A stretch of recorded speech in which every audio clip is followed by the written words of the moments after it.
प्रस्तावना आर्थिक सुधार अर्थशास्त्र के अंतर्गत यहाँ पे हम टॉपिक कवर कर रहे हैं। 1991 में आरंभ हुए आर्थिक सुधार में आज 25वें वर्ष है। शायद ही ऐसा दिन होगा जब समाचार विश्लेषण लेख प्रकाशित ना हुए हो। इसी बीच भारत में आर्थिक सुधारों के अत्यंत महत्वपूर्ण पुस्तकें प्रकाशित हुई। भारत और विदेश में कुछ महत्वपूर्ण अर्थशास्त्रियों और अर्थशास्त्र के जानकारों ने ये बुक लिखे।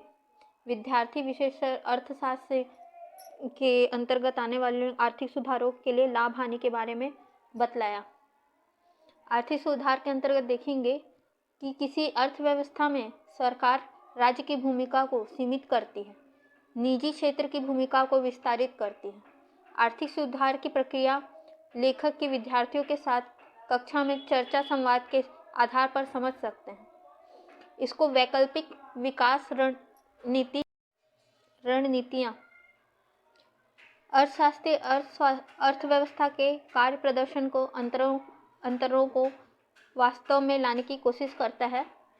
आर्थिक सुधार लाने का यहाँ पे इसलिए ज़रूरी था क्योंकि देश साम्यवादी, पूंजीवादी और समाजवादी के अंतर्गत विभाजित हो रही थी।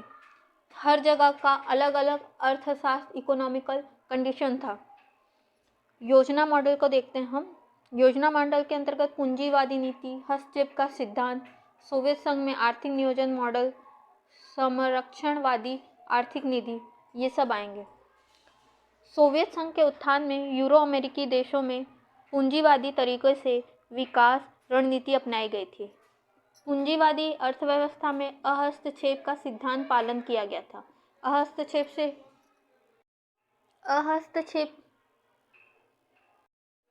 का मतलब यह है कि आप इस सिद्धांत के अंतर्गत किसी निजी क्षेत्र में हस्तक्षेप की नीति को अधिक वैल्यू दिया गया है, क्योंकि अगर हस्तक्षेप करेंगे, बड़ा प्रोडक्ट है और जिसका ब्रांड बना हुआ है, वो छोटे छोटे प्रोडक्ट्स को छोटे मार्केट में रहने देगा नहीं, कंपटीशन बढ़ जाएगा, वो उसको पूरी तरीके से उस पर डोमेन हो जाएगा।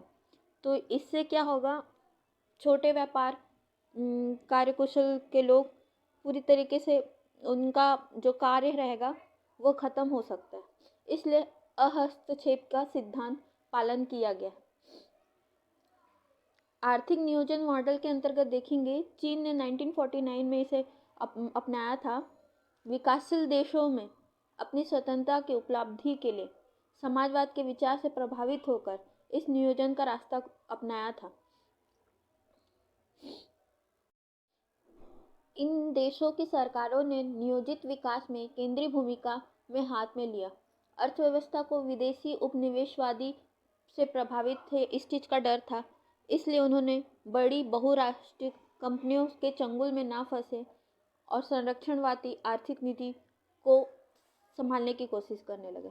इसका मतलब यहाँ पे है, चीन ने क्या किया, उपनिवेशीवाद, बड़े अर्थव्यवस्था वाले विदेशी निवेश इनके अधिकार में ना फंस जाए, इसलिए वह संरक्षणवादी आर्थिक नीति को अपनाने की सलाह देने लगे थे।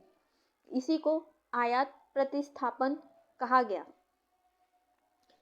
1970 के दशक में दुनिया में ठोस प्रमाण मिलने के लिए समाजवादी और नियोजित अर्थव्यवस्था को विकास रणनीतियों को अच्छे से चलाने के लिए वृद्धि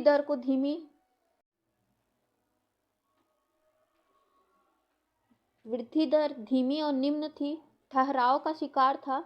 उस चीज़ को हटाने के लिए एक विचारधारा अपनाई गई जिसे वाशिंगटन सहमति कहा गया। वाशिंगटन सहमति 1980 के दशक में विकास रणनीति का एक अस्तित्व है। इसके अंतर्गत समाजवादी नियोजित अर्थव्यवस्था वाले देश, उन्होंने अपील किया कि निजीकरण और उदारीकरण की प्रक्रिया शुरू कर दें। इसका मतलब अर्थव्यवस्था में थोड़ा फ्लेक्सिबिलिटी रहना जरूरी है, उदारीकरण जरूरी है। बहुत ज़्यादा स्ट्रिक्टनेस से भी क्या होता है कि एक ही कुएं का पानी पीना ज़रूरी है ऐसा कहने के जैसा हो जाता है, बल्कि हमारे पास कई ऑप्शन हैं पानी के स्रोत के लिए। अर्थव्यवस्था भी यही है। लास्ट टॉपिक मिश्रित अर्थव्यवस्था हम देखते हैं। 1990 के दशक में मध्य यह बात आई कि अतियों तथा वाशिंगटन समिति और राज्य नियंत्रण अर्थव्यवस्था विकास रणनीतियों के लक्ष्य को हासिल नहीं कर पा रहे थे।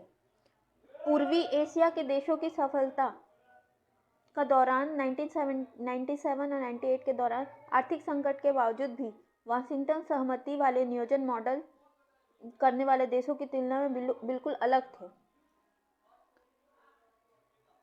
पूर्वी एशियाई अर्थव्यवस्था में विकासात्मक कार्यनीति को बढ़ावा दिया गया, जिसकी सबसे विशिष्ट विशेषता यह रही कि राष्ट्र, सरकार और बाजार निजी क्षेत्र के मध्य अर्थव्यवस्था में संतुलन बनाने में कामयाबी मिली।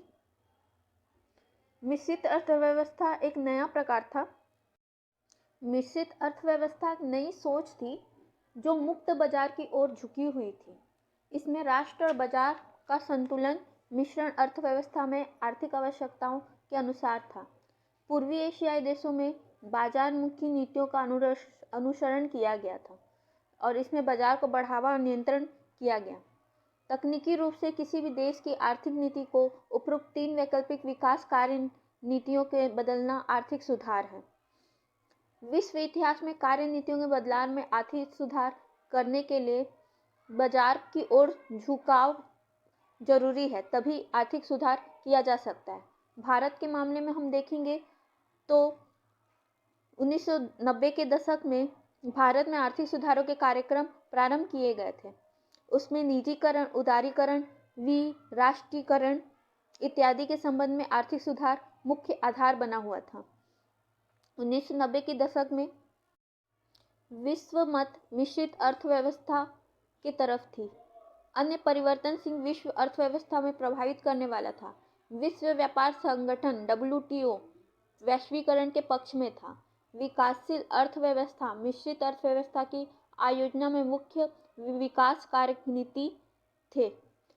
परिवर्तनशील अर्थव्यवस्था रूस, पूरा पूर्वी यूरोप और चीन, यहाँ बाजारमुखी सुधार की प्रक्रिया को बढ़ावा दिया गया था।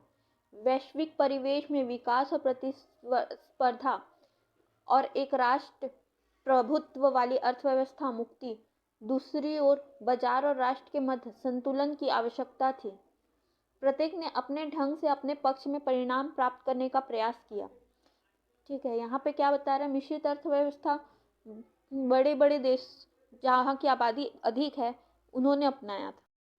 चीन में साम्यवादी अर्थव्यवस्था को अपनाया, रूस में भी साम्यवादी अर्थव्यवस्था को अपनाया। 1991 के बाद प्रत्येक चुनाव में सुधार समर्थक सरकारों के समर्थन नहीं किया गया। आर्थिक सुधारों की शुरुआत के लिए मानव के लिए सुधारों पर विचार किया गया।